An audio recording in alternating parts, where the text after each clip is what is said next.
নমস্কার বন্ধুরা, ১৬ আনা বাঙালি রান্নাঘরে তোমাদের সবাইকে স্বাগত।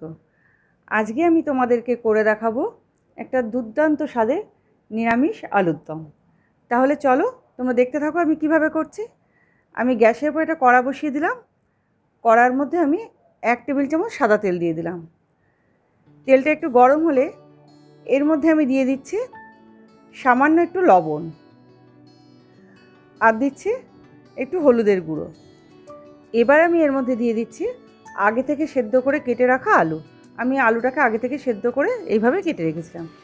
এবার এই আলুটা এর মধ্যে দিয়ে দিলাম, দিয়ে লবণ আর হলুদের সাথে ভালো করে মিশিয়ে নিয়ে আলুটা আমি একটু ভাজা ভাজা হতে দেবো। আলুটা আমার ভাজা হতে থাক, ততক্ষণে আমি আলুর দমের মশলাটা রেডি করে নিই।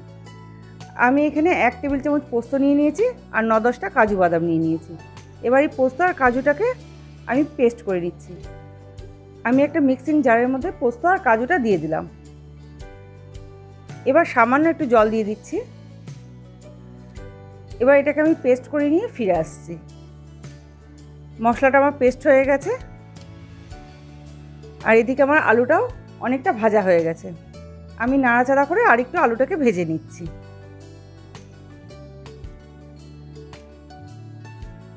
আলুটা আমার ভাজা হয়ে গেছে।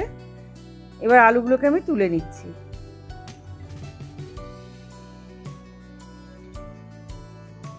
আমি সমস্ত আলু তুলে নিয়েছি। এবার এই তেলের মধ্যে আমি আর 1 চা চামচ মতন সাদা তেল দিয়ে দিচ্ছি, আর দিয়ে দিচ্ছি 1 চা চামচ মতন ঘি। এই রেসিপিটা আমি সাদা তেল আর ঘিয়েতে করব। এই রেসিপিটা তেল আর ঘি দিয়ে করলে খেতে খুব ভালো হয়।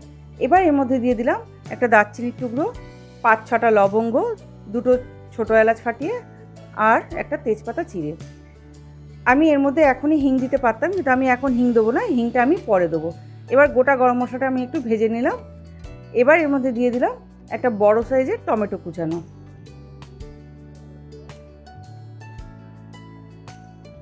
টমেটোটাকে একটু ভালোভাবে আমি প্রথমে নাড়াচাড়া করে নিচ্ছি।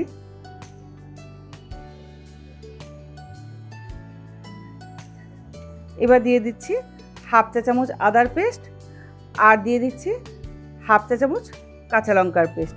ঝালটা তোমরা বুঝে দেবে।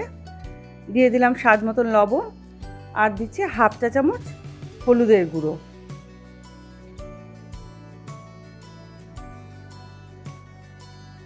আর দিচ্ছি 1/2 চা চামচ জিরের গুঁড়ো। এই সমস্ত মশলাগুলোকে প্রথমে আমি ভালো করে একটু কষিয়ে নেব।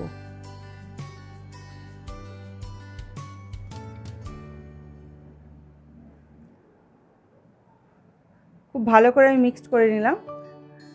এবার দিয়ে দিলাম 1/2 চা চামচ কাশ্মীরি রেড চিলি পাউডার।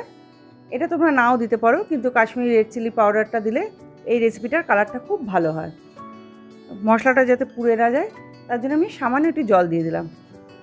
জলটা মশলার সাথে খুব ভালো করে মিশিয়ে নিয়ে আমি 5-6 মিনিটের জন্য চাপা দিয়ে দিচ্ছি, যাতে টমেটোটা সেদ্ধ হয়ে যায়।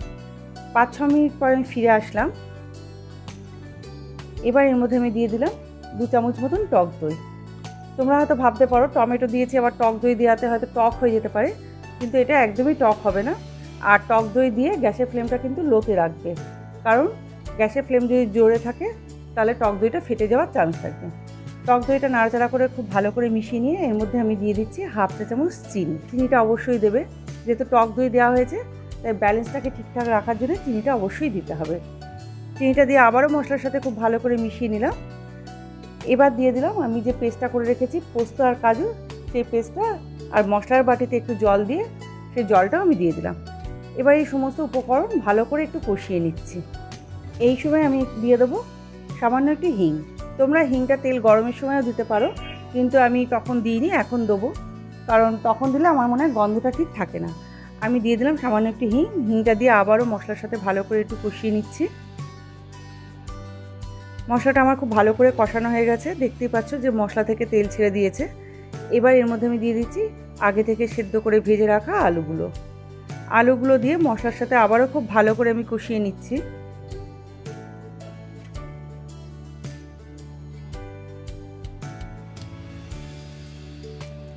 আলুটা মশলার সাথে খুব ভালো করে মেশানো হয়ে গেছে। যেহেতু সেদ্ধ আলু তাই আমি এখানে বেশি জল দিলাম না, আমি এখানে 1.5 কাপ মতন জল দিয়ে দিলাম। এবার সমস্ত মশলা যাতে আলুর সাথে খুব ভালো করে মিশে যায় তার জন্য আমি গ্যাসের ফ্লেমটাকে লো টু মিডিয়ামে রেখে 5-6 মিনিটের জন্য চাপা দিয়ে দেবো।